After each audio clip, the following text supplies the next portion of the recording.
ntiyabasha kurengera ugatumwami wa byose arimo none byose biramubwira ituze none byose biramubwira iratuje. Turabakiriye mwese mu izina rya Yesu Kristo. Dushimiye Imana ikomeje kubarinda. Dushimiye Imana kubw'ubu buryo bwo kubasanga iwanyu mu ruganiriro mu ngo iwanyu. Turashima Imana rwose kandi turabashimira Imana ibyo bakoresha. Reka duhuze umutima dusenga Imana.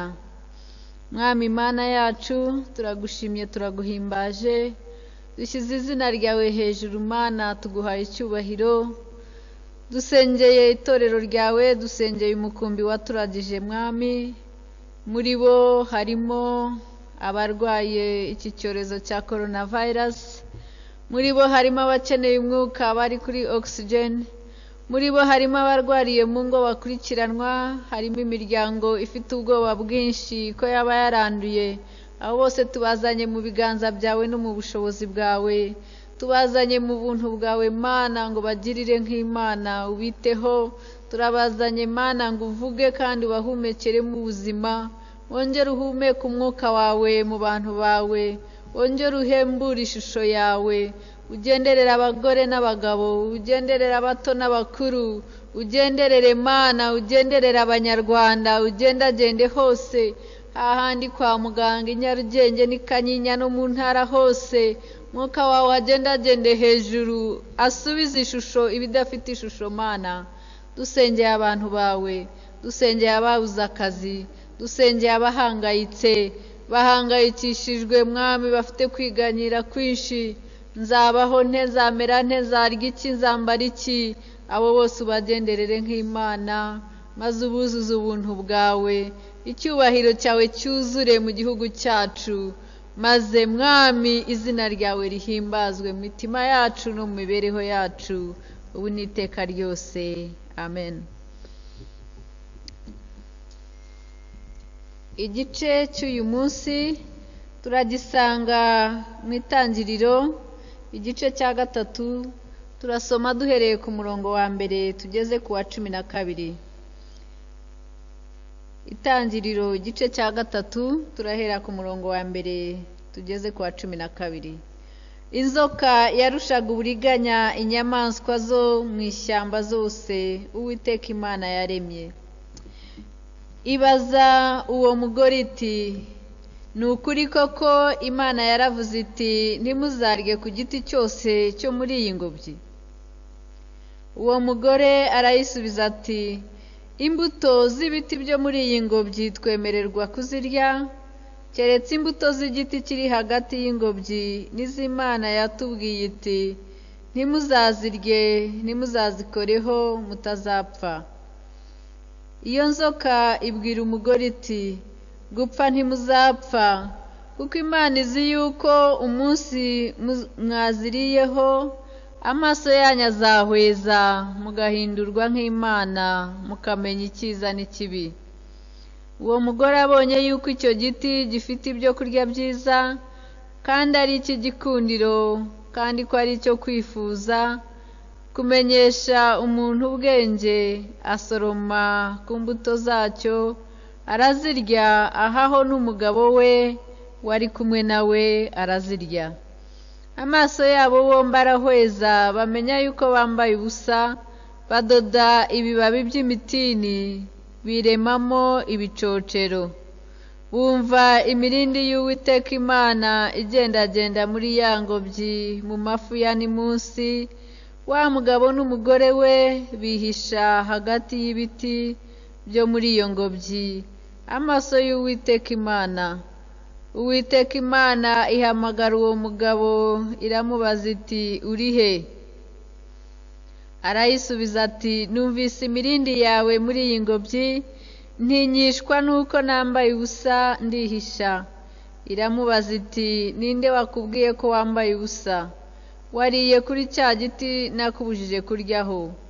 Uwo mugabo arayisubiza ati, umugore wampaye ngo tubane niwe wampaye ku mbuto z'icyo giti ndazirya. Mwakire neza ijambo ry'Imana. Mwaramutse. Reka tubakire mwese nanone mu nzu y'Imana nk'uko Pastor Annette yaramaze gukora, yaramaze kubakira, ariko nanjye mbakire tubanezerererwe, tubashimira Imana iduhaye umugisha uyu munsi wo kubasanga aho muri, tukabasanga muri za saro zanyu, tukabasanga mu ngo cyangwa se mu biro, mu bice bitandukanye aho muri igitondo cy'uyu munsi. Turabashimira Imana rero. Uyu munsi turenda rwose kuganira namwe, turaza no kumara iminsi tubazanira ubutumwa buri cyumweru mu gitondo bwo kwihanganisha, cyane cyane muri no minsi iyo turimo yagoma mu rugo. Ni iminsi ikeneye ko abantu bihangana, ni iminsi ikeneye kwihanganishwa. Ubwo rero inyigisho y'uyu munsi nenda kwigisha iravuga ngo ejo ni heza. Burya ejo hararuta uyu munsi. Ejo ni heza, hariyo byiza, hari iby'Imana iduhishiye turejo, ntago ubizi, nturabibona. Bibiliya iravuga ngo iby'amaso yawe atarabona, iby'amatwi yawe atarumva, ngo ibyo ngibyo ni iby'Imana ihishiye abayikunda. Ejo rero ni heza kuruta uyu munsi. Ariko hari abantu benshi bajya bananirwa kwihangana ngo bategereze iby'ejo, bategereze ibizaza ejo. Nyamara n'Abanyarwanda baravuze ngo uwihanganye yakamye ishashi. Rero tubasabe muri no minsi iyi ngiyi yo turimo yaguma mu rugo, abantu b'Imana mugire kwihangana. Ndenda kugira ngo manze mbere ku muntu umwe muri Bibiliya wananiwe no kwihangana, ngo avuge ati oya, uyu munsi simbijyamwo, uyu munsi simbikora, uyu munsi ndanze, ngo yange ahaguruka agende. Ariko arangije yemera ibyo yari yabwiwe, ngira ngo nawe yari muri guma mu rugo, yemera ibyo yabwiwe. Turasoma aho Annette yaradusomeye itangirira igice cya 3 guhera ku murongo wa mbere ukageza ku wa 12.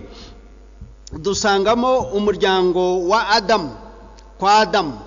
Noneho umurongo wa mbere w'igice cya 3 uravuga ngo icyo gihe inzoka yarushaga uburiganya inyamaswa zose zo mu ishyamba zose Uwiteka Imana yaremye. Inzoka ngo iraza ibaza uwo mugore iti, ni ukuri koko Imana yaravuze iti ntimuzarye ku giti cyose cyo muri iyi ngobyi? Ubwo inzoka ibajije umugore. Umurongo wa 2 turebe uko wa mugore asubiza. Uwo mugore arasubiza ati, imbuto z'ibiti byo muri iyi ngobyi twemerewe kuzirya. Umurongo wa 3 keretse imbuto z'igiti kiri hagati y'ingobyi nizo Imana yatubwiye iti ntimuzazirye. Urumva, ntimuzazirye. Imana yaremye umuntu, irema Adamu, irema n'umugore we Awa cyangwa Eva nk'uko benshi bamwita, irangije ibashyira muri ya ngobyi mu murima. Irababwira iti ibiti byose biri ahanga hamwe mwemerewe kurya imbuto zabyo, byose. Ariko kiriya giti ntimukakirye, kiriya ntikiribwa, nimukirya no gupfa muzapfa. Noneho hashize iminsi uko ntekereza ngo haragenda haza inzoka. Inzoka yari inshukanyi, cyangwa se tuvuge mu kinyarwanda ngo haza Satani. Iraza igera kuri wa mugore ku murongo wa 2 iramubaza iti, mbese Imana koko yaravuze ngo ntimuzarye? Ngo niko Imana yaravuze iti ntimuzarye ku giti cyose kiri muri iyi ngobyi. Nimurebe umurongo wa 4 ngo inzoka irangije irabaza, iyo inzoka iramubwira, ibwira wa mugore iti, gupfa ntuzapfa, kuko Imana izi yuko ku munsi muzayiryaho amaso yanyu azahweza, mugahindurwa nk'Imana, mukamenya ikibi n'icyiza. Icyambere ku murongo wa mbere ya nzoka yarabanjiza kuri wa mugore, cyangwa se tuvuge Satani iza kuri wa mugore, irangije iramubwira ati, ariko koko ndenda nkubaze, mbwira neza, koko uko niko Imana yavuze? Koko cya gihe Imana yavugaga ibi bintu yarabimenyeshaga? Uko niko Imana yavuze? Mbese icyo Satani yashakaga cyangwa icyo yanzoka yashakaga kwari ukugira ngo wa mugore imutere gushidikanya, ashidikanya ijambo ry'Imana. Uku nguku niko Imana yavuze, mbese imuteye gushidikanya. Umugore nawe aribaza, ariko koko wa mugani uko niko Imana yavuze? Aho ibyo yavuze ni ukuri, imuteye gushidikanya. Akenshi ntabwo Satani akoresha intwaro nini cyane za rurimbuzi, azana akantu gato gusa. Ndetse no muri iyi minsi yaguma mu rugo, Satani ntabwo akoresha ibintu binini, akoresha utuntu dukeya, kamwe nko gushidikanya. Agatuma ushidikanya ya masezerano Imana yagusezeranyije, agatuma ushidikanya bya bintu by'Imana yakubwiye, agatuma ushidikanya iyo wajyaga, agatuma ushidikanya itorero ryawe, agatuma ushidikanya ibyo umugabo wawe yakubwiye, agatuma ushidikanya ibyo umugore wawe yakubwiye. Ese koko uku niko Imana yavuze? Mbwiza ukuri nawe, niko Imana yavuze? Biragaragara ko umugore yarazi neza iby'Imana yari yaramutegetse. Umugore wanjye aravuga ati, Imana yaratubwiye ngo tuzarya ibiti byose biri muri iyi ngobyi, ariko igiti kiri hagati hariya ntituzakirya, ngo nitukirya ingaruka zacu zizaba ari mbi, ngo no gupfa tuzapfa. Dusimbuke tujye ku murongo wa 4. Ubwo ku murongo wa mbere bamuteye gushidikanya. Ku murongo wa 4 ureba uko inzoka ivuga, ngo inzoka iramubwira iti, ngo ibwira wa mugore iti, gupfa ntuzapfa, gupfa ntuzapfa. Bimenyesha ngo ati Imana yarakubeshye. Ntabwo ya nzoka iteye umugore gushidikanya icyo Imana yamubwiye cyonyine gusa. Noneho ahubwo mwongereho iti Imana ni inyabinyoma, irabeshya, ibyo ikubwira byose si ukuri, njyewe ndayizi. Ni bangahe muri twebwe bagenzi bacu batera gushidikanya? Ni bangahe duhura n'ibintu bituma dushidikanya? Ni bangahe duhura n'ibintu bituma dushidikanya ijambo ry'Imana, tukumva ibyo tuvuga atari byo? Niba twemeraga ijambo ry'Imana nk'uko Imana yaritubwiye, niba twagenderaga ku masezerano Imana yadusezeranyije, hari byinshi bitakabaye mu buzima bwacu. Uwo murongo wa 4, ngo inzoka ibwira umugore iti, gupfa ntimuzapfa, kuko Imana izi yuko ku munsi mwaziriyeho amaso yanyu azahweza muhindurwe nk'Imana, mukamenya icyiza n'ikibi. Ati nimurya kuri iki kintu cy'Imana yababujije, yababeshye ngo ntimukaryeho, nimuryaho muzahinduka, ntabwo muzongera kumera nk'uko mwari mumeze. Ntabwo naje gusanga umuntu burya ahora ashaka guhinduka. Burya umuntu ntabwo akunda kuba uwo ari we, oya, umuntu ahora ashaka guhinduka buri gihe. Mwebwe muzakurikira murebe, maze igihe mbireba muri iyi mikino y'abana yaje muri iyi minsi ya Spiderman, Superman, Catwoman, Donutman.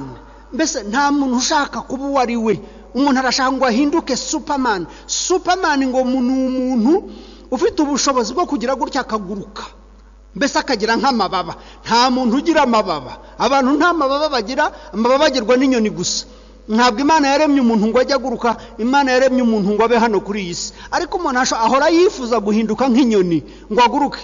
Njya numva n'abaririmbyi hano mu ndirimbo zacu z'ikinyarwanda avuga ngo niba nabaga nk'akanyoni ngo nkaguruka nkaza huri wapi. Ntabwo bishoboka, ntabwo wahinduka inyoni rwose, kuko Imana ntabwo yakuremye uri inyoni, yakuremye uri umuntu. Ariko umuntu uhereye wa munsi w'iki gishuko cyaje kuri uyu mugore, nibwo umuntu yatangiye kumva adahagije, kumva uko Imana yamuremye bidahagije, akumva akeneye guhinduka Superman, akumva akeneye guhinduka nk'akanyoni, akumva yasa nka Ruganzu. Rero ntabwo ari uko nguko Imana yaremye umuntu. Ngo inzoka iraza iramubwira, turabizi ntabwo Imana yakuremye, hari akandi kantu yisigiye, ariko nurya kuri kiriya giti uzahinduka, ntabwo uzongera kumera nk'uko wari uri, uzahita ugira imbaraga.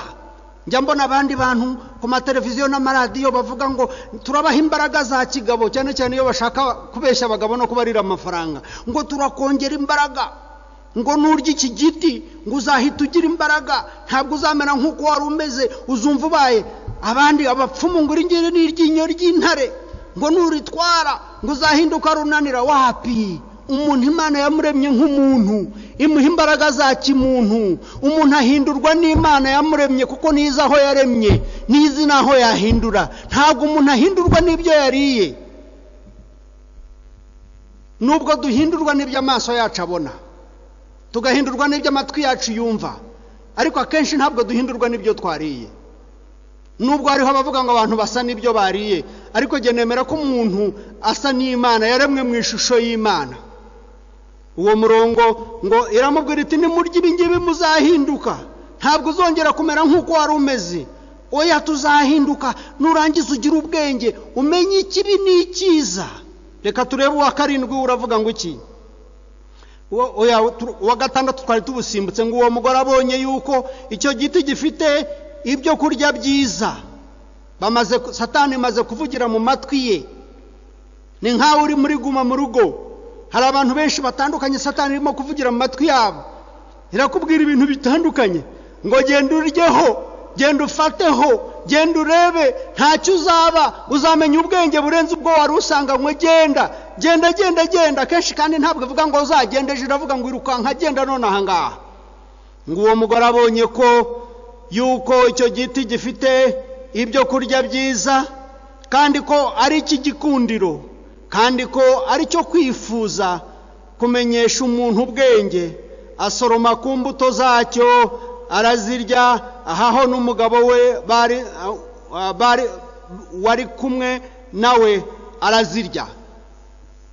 Ibyo nibyo Satani abashaka, ngo turye ibitaribwa, kandi ibiribwa bihari kandi ari byinshi, ariko akunda ko turya ibitaribwa, akunda ko dukora ibyo twabujijwe gukora. Ntabwo ndamenya impamvu ikiremwa muntu gikunda kurya ibyabujijwe kuribwa, kigakunda gukora ibyo kitemerewe gukora mu gihe kidakwiye. Ntabwo ndamenya impamvu, ariko mpamya ko zatangiye icyo gihe nibwo umuntu yatangiye kunanirana, atangira kurya ibyo yabujijwe kurya, atangira gukora ibyo yabujijwe gukora.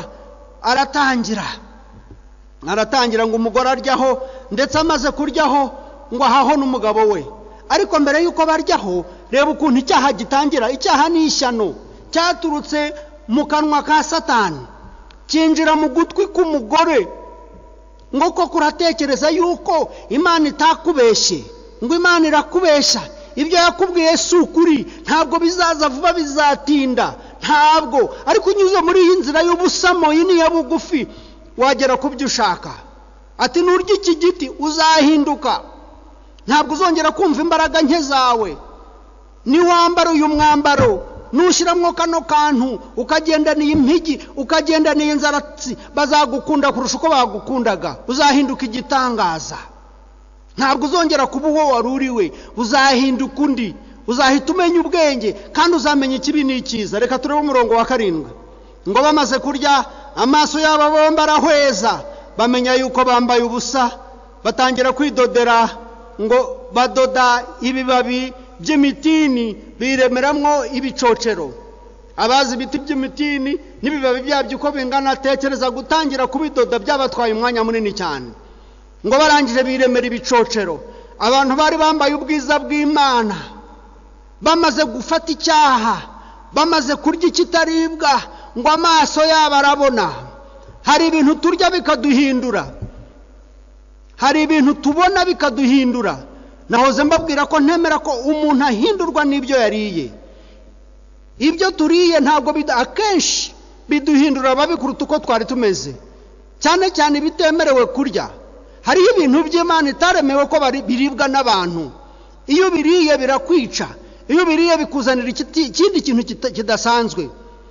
Ngo barangije barabirya, bamaze kukirya, ngo ako kanya amaso yabo arahweza, bamaze gufataho, bamaze gukoraho, bamaze kwiyumvira. Ngo barangije amaso yabo arahweza, ngo bagiye kubona babona ko bambaye ubusa. Umwe arebye mugenzi we ati wo kanyago Eva wambaye ubusa. Umugore arebye umugabo ati Adamu uburyo bwose ni kusa, wambaye ubusa. Ngo barirukanka, ubusa bwabo baratinyana, batangira gutinya uko basa. Iyo icyaha kinjiye mu rugo, umugore n'umugabo batangira kwicara bakajya inama zidasanzwe. Ngo batangira kujya inama zo kwikorera ibicocero, gukora imyenda, kwidodera imyenda mu bibabi. Ngo baratangira baradoda. Nimurebe wa 8 nawo. Icyaha ntabwo kiguma gutyo, icyaha kizana byinshi. Umurongo wa 8 ngo bumva imirindi y'Uwiteka Imana igenda muri yangobye mu mafu ya ni munsi. Uwo mugabo n'umugore we bihisha hagati y'ibiti byo muri iyo ngobyi, bihisha amaso y'Uwiteka. Iyo tumaze kwinjira mu byaha, icyaha nta kindi kigutera gushidikanya Imana, kigutera gutekereza ko Imana ibeshya, kikagutera no gutangiriza kwishakisha niki nakora kugira ngo negusukonsa. Iki cyaha cyakoreye umuntu kwari ukumutesha agaciro, kimukura mu bwiza bw'Imana, mu kwambara umwambaro w'Imana yamuhaye, kimwambika isoni. Yatangira kugira isoni zo kwemera ngo asukwasa, bamubone nk'uko asa. Aratangira gutinya, nabo ubwabo baritinya, batangira kwambara. Hanyuma ngo bagiye kumva Imana, bumva Imana iraje iragenda, ngo igenda mu mafi ya nimugoroba, ngo bose bagira ubwoba bariko nk'abajya kwihisha. Reba iki cyaha gikora. Icyaha kidutera kwihisha inshuti, icyaha kidutera kwihisha abavandimwe, icyaha kidutera kwihisha abo twavukanye, icyaha gitera umugore kwihisha umugabo, umugabo akihisha umugore, icyaha gitera umuntu kwihisha.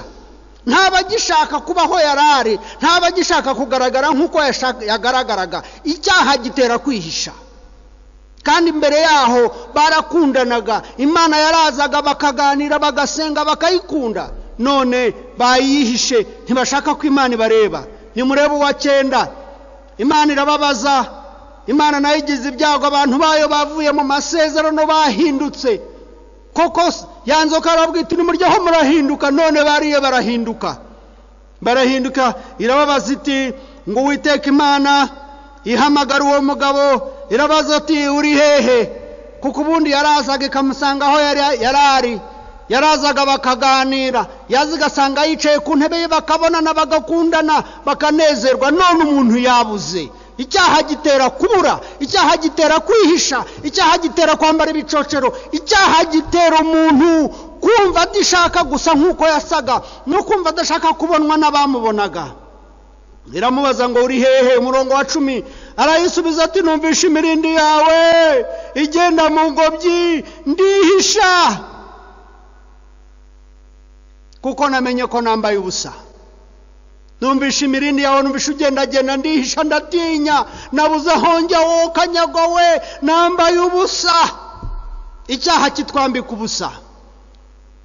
Niyo waba uri mu nzu wenyine ukumva wambaye ubusa. Hari nabo cyambika ubusa mu mutima, hari nabo cyambika ubusa mu bitekerezo, hakaba n'abambara ubusa mu mashuri hagati, hakaba n'abambara ubusa mu nsengero, hakaba n'abambara ubusa ku manywa y'ihangu. Icyaha niko gikora kiratwambura, kikatwambika ubusa. Noneho Imana irabaza iti se wariye kuri cya giti nakubujije wowe kanyagwawe ngo ntukaryeho? Umurongo wa 12 ngo uwo mugabo arayisubiza ati umugore wampaye ngo tubane niwe wampaye ku mbuto za cya giti, nanjye ndazirya. Nimwumva uko icyaha kigira. Ntabwo umuntu yemera ibyo yakoze, oya, ntawemera ibyo yakoze. Iyo icyaha kinjiye ntawemera ibyo yakoze. Njya mbibona iyo tujya kuvuga ubutumwa muri prison, ugahura n'abakoze jenoside, ukavuga utese wakoze jenoside, ati baradushutse. Ntabwo ari jewe, nsa n'utari impari, baranshutse. N'uyu mugabo nawe yaravuze ati ntabwo yongeye kuvuga amazina ya wa mugore we.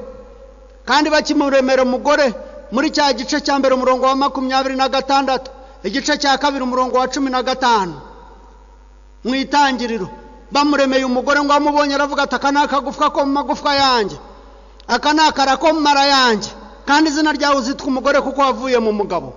Ariko none ku murongo wa 12 w'igice cya 3 Imana iramubaza iti wakoze ibiki? Aravuga ati wa mugore wampaye tubana hangaha niwe wanzaniye imbuto z'igiti, ntabwo ari jewe. Ngewe ntabwo nabitekereje, sinaziriye. Batangiye kubesherana. Nta ukemera icyo yakoze, nta ukemera icyaha cyawe uragiteruka gitereka ku wundi. Iyo icyaha kinjiye mu bantu niko kimera, kirabatanya mu gatana. Umwe agatangira kubona undi nka Satani, ishusho y'umuntu igahinduka, ugatangira kubona mugenzi wawe ko yaguteye ko ari byo we byago byawe, kandi kuwamukuraho ari bwo wagira amahoro. Imana idufashe. Umugabo atangiye kubeshera umugore we, ya mazina mwiza yamwitaga ngo karako mu mara yanjye, wapi bivuyeho? Shushu, shishi, daringi, switi, hane, nimumbwire ya mazina yateyeyo muri iyi minsi. Ayo ngayo yari yavuye ahubwo yari yabaye umugore, wa mugore wanzaniye ahangaha. Ndetse Adamu yasaga n'ubwira Imana ati ntabwo wandetse ngo nitoranyirize, iyo nza kwitoranyiriza mba natoranyije umugore uruta uyu nguyu, none wowe wanzaniye utaru, reba uyu nguyu wampaye niwe nyishi niwe kishi. Muri kino gihe cyaguma mu rugo niki kirimo kuvugira mu matwi yawe? Muri iki gihe cyaguma mu rugo niki kiri mu bitekerezo byawe? Muri iki gihe cyaguma mu rugo niki wumva ushaka gufata wabujije gufatwa? Icyo bakubuje ngo ntugafateho ntugakoreho, ariko wumva urimo gusunikwa ngo ujye kugifata ni igiki? Niki wabujije kureba? Bakubuje bati ntukarebe ntukakegere, nugifata uzapfa nugifata uzahinduka, ariko none urumva urimo gusunikwa, hari ikintu kigusunika muri wowe. Egera Imana, ejo ni heza kuruta uyu munsi. Egera Imana. Petero yaravuze mu rwandiko rwa Petero ati Satani arimo aragenda nk'intare itontoma ishaka uwo yaconshomera. Atariko nimwanga mukegera Uwiteka azabafasha. Nimureke twegera Uwiteka dufashe, kandi tuzanyura muri iguma mu rugo, kandi ejo ni heza cyane kuruta uyu munsi. Ejo Imana idufitiye byiza. Nimureke twange gushukwa, nimureke twange ko Satani dukurura ikaturisha ibitaribwa, ikatubwira ibitabwirwa, ikatwumvisha ibitakwiriye kumva. Nimureke twegera Uwiteka kandi azadukomeza. Reka dusoze dusenga. Turagushimye cyane Uwiteka Imana yacu, turagushimye Mana nziza, turaguhimbaza. Tuguhaye igihugu cyacu, tuguhaye buri muntu wese uri muri guma mu rugo. Turibuka abacuruzi batarimo gucuruza nk'uko bacuruzaga, turibuka abarimu batarimo kwigisha nk'uko bajyaga bigisha, turibuka abanyeshuri batarimo kwiga nk'uko bajyaga biga, turibuka ababyeyi nabo bafite abana mu ngo iki gihe kubera guma mu rugo, mu gihe batatekerezaga ko abana bazaba bahari. Turibuka buri muntu wese ugowe n'iyiguma mu rugo. Turamusengera imbaraga z'Imana mu izina rya Yesu, imbaraga zimurinda amajwi ya Satani, imbaraga zimurinda ibivugira mu matwi, imbaraga y'Imana imurinde bimuvugira mu mutima, imbaraga y'Imana imurinde mukomeze, imurinde gufata ibidafatwa, ahubwo yihangane ategereze isezerano ry'Imana, ategereje ejo, kuko ejo n'undi munsi mwiza w'Imana yaduhishiye. Kubwa Kristo umwami wacu, amen. Amen. Murakoze cyane. Dusoza iteraniro ryacu, numvaga byaba byiza yuko badushyiriraho indirimbo kugira ngo dutange ituro ryacu mu buryo bwo gushima Imana no kuyiramya no kuyihimbaza, kuko Imana yatugiriye neza cyane. Imana yacu ni inyembabazi, no mu bihe byaguma mu rugo nabwo irakomeza ikadutunga. Numva rero twazana ku byo yaduhaye kugira ngo tuzane ituro ryacu nko kuramya Imana, tuvuga tuti Imana waduhaye byinshi, none ku byinshi waduhayeho natwe turagushima turaguhimbaza. Reka badushyirireho indirimbo hanyuma twakire amaturo y'igitondo cy'uyu munsi. Murakoze.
Imana igiguha umutima ushike munda wishime ariyo migisha n'Imana yose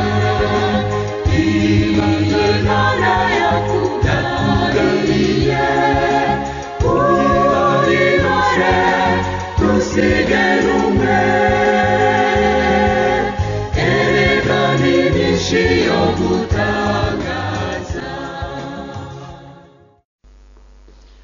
murakoze cyane twabashimiye mwese abitabiriye iteraniro ry'uyu munsi mu gitondo mu gusenga mu cyumweru cyacu cya mbere cyaguma mu rugo tuzaguma rwose tubagezaho aya materaniro buri cyumweru. Turabashimiye rero abitabiriye mwese, reka twese duhaguruke twakire umugisha w'Imana hanyuma dusubire mu byo twari turimo. Abapasitore bacu bazaguma babavugisha hagati aha ngaha, abatari ku mirongo yacu ya WhatsApp ndabasaba ko mwashakisha Pasitore Annette ndetse na Mutabazi cyangwa Theo, bose bakabashyira kuri no gahunda yacu ya WhatsApp kugira ngo tujye dushobora gukomyunika hagati mu cyumweru. Reka dusenge. Twagushimiye cyane Mwami Mana yacu, turagushimira uyu munsi, turagushimira ko Imana igira neza. Turazi ko nta kikuyobera kandi turazi ko buri gahunda yose iba mu kuboko kwawe. Reka rero tuguhe bino bihe byaguma mu rugo, tugusabe ngo ukomeze ukuboko kw'igihugu cyacu, ukomeze ukuboko kw'abayobozi bacu, twese dukomeze kugendera mu nzira yawe tutayoba. Amahoro rero Imana yacu itanga rutaye umuntu wese yakwibwira, ajya arinda imitima yacu n'ubwenge bwacu kugira ngo twese turushaho kumenya Imana kandi no gukunda umwana wayo Yesu Kristo. Umugisha w'Imana Data wa twese n'umwana n'umwuka wera ubane natwe twese, ubane n'abavandimwe bacu, ubane na kino gihugu cyacu cy'u Rwanda. Twese tujye duhura mu bihe nk'ibi ngibi mu gushima no guhimbaza Imana yacu. Twese dufatanyije turavuga tuti amen. Nimugende amahoro cyangwa se muguma amahoro, twese dukomeze gukorera Uwiteka. Amen. Arabaku shija majambere hari kwa ya Yesu niyahebuje erega ubutunzi ufite bw'ijuru ntawabugura nuko hihumurire